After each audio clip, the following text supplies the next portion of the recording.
ধনী ঘৰৰ ল'ৰাই পাব পাৰে, চাকৰি আমি এনেকুৱা কৰিব নোৱাৰো যে চাকৰি অকল দুখীয়া ঘৰৰ ল'ৰাকে দিম, নহব। ধনী ঘৰে পাব, দুখীয়া ঘৰে পাব, যোন মেধা সম্পন্ন সেই ল'ৰা ছোৱালীয়ে চাকৰি পাব। আজিকালি চাকৰি নিজে দিব, নিজক দিয়ে। এতিয়া মন্ত্ৰীয়ে চাকৰি দিব নোৱাৰে, এতিয়া মুখ্যমন্ত্ৰীয়ে চাকৰি দিব নোৱাৰে। এতিয়া চাকৰি কোনে দিয়ে? নিজক নিজে দিয়ে। কেনেকে দিয়ে? পৰীক্ষা দি দি নিজক নিজে চাকৰি দিয়ে, হয় নে নহয় কওক? গতিকে এইদৰে আমি কি কৰিছো, অসমৰ 1.5 লাখ ল'ৰা ছোৱালীক চাকৰি দিছো। আজি বিনামূলীয়া চাউল সকলোৱে পাইনে নাপায় কওকচোন? পাইনে নাপায়? অলপ পাৰিলে ক'ব লাগে, অকমান ক'বলৈ বেয়া লাগে, নিলাজ অকমান ক'ব লাগে, তেতিয়া মোৰ শুনিলে ভাল লাগিব। আৰু নাপালেও ক'ব লাগে, দিবলৈ চেষ্টা কৰিম। কোনোবাই নাপায় নেকি কওক? বিনামূলীয়া চাউল সকলোৱে পায়। কংগ্ৰেছ চৰকাৰে বিনামূলীয়া চাউল দিছিল নেকি? কংগ্ৰেছ চৰকাৰে বিনামূলীয়া চাউল দিয়াৰ কাৰণে বেয়া পাইছে। কংগ্ৰেছ চৰকাৰে আয়ুষ্মান ভাৰত দিয়াৰ কাৰণে বেয়া পাইছে। আয়ুষ্মান ভাৰতৰ কাৰ্ড কাৰ কাৰ আছে কওক? আয়ুষ্মান ভাৰতৰ কাৰ্ড কাৰ কাৰ আছে? সকলোৰে আছে নে নাই কওক? এতিয়া কোনটো ক্ষেত্ৰত আমি কাম কৰা নাই কওকচোন? আয়ুষ্মান ভাৰতৰ কাৰ্ড দি কি কৰিছো, 5 লাখ টকালৈকে বিনামূলীয়া চৰকাৰী চিকিৎসা কৰি দিছো নে নাই কওক?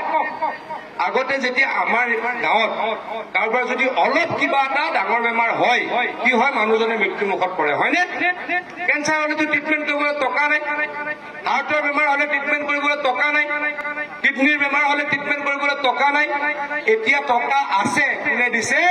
নৰেন্দ্ৰ মোদী ডাঙৰীয়া আৰু হিমন্ত বিশ্ব শৰ্মা ডাঙৰীয়াই 5 লাখকৈ টকা দিছে, বেমাৰ হলেও আমি এতিয়া ট্ৰিটমেণ্ট কৰিব পাৰো।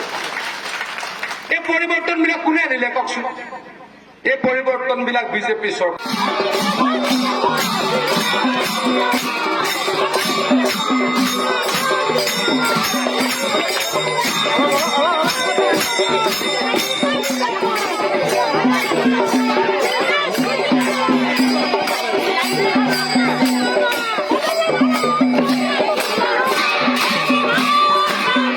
নিৰ্বাচনী প্ৰচাৰৰ আপুনি চলাইছে। ৰাভা আছামত আমাৰ নিৰ্বাচনী প্ৰচাৰে তুংগত উঠিছে। মইতো আজি শেহতীয়াভাৱে আহিছোঁ, ইতিমধ্যেই তুংগত। মুখ্যমন্ত্ৰী ডাঙৰীয়া আহিছে, দলৰ সভাপতি ডাঙৰীয়া আহিছে, জয়ন্ত মল্ল বৰুৱা ডাঙৰীয়া আহি আছে, ৰঞ্জিত দাস ডাঙৰীয়া আহি আছে, অশোক সিংডাল ডাঙৰীয়া আহি আছে। গতিকে আমি ভাবোঁ যে 36টা তিনিটাতো জিকিছোঁ।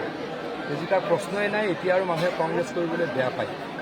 কংগ্ৰেছে সেইকাৰণে ইলেকশ্যন খেলিবলৈ আহাও নাই। ক'ৰবাত শুনিছোঁ কংগ্ৰেছে ঠাট্টা মস্কৰা কৰিছে, এইটো সৰু ইলেকশ্যন বুলি কৈ এই ৰাভা আছাম এলেকাৰ মানুহক তেওঁলোকে অপমান কৰিছে। গতিকে তেওঁলোকে মানুহক অপমান কৰে, সেইটোও ডাঙৰ কথা নহয়। এটা কথা কওঁ, 36টা আমি লৈ ল'ম। ডুপ্লিকেট এজিকে প্ৰভাৱ পেলাব নেকি? নেপেলাই, মানুহটো দেখিছোঁ, সুধিছোঁ মানুহক। মই নাজানিছিলোঁ কাৰণে সুধি ল'লোঁ। মানুহটো একে মুখেৰে ক'লে যে ডুপ্লিকেট এজিপি ভোট নিদিওঁ। ভুৱা মিত্ৰতা বুলি কৈছে, আচলতে ভুৱা মিত্ৰতা। অজিত ৰাভাৰ ভোট দিয়ে বিজু সৰকাৰ জিন্দাবাদ, বিজু সৰকাৰ জিন্দাবাদ, হেমন্ত বিশ্ব শৰ্মা জিন্দাবাদ, হেমন্ত বিশ্ব শৰ্মা জিন্দাবাদ।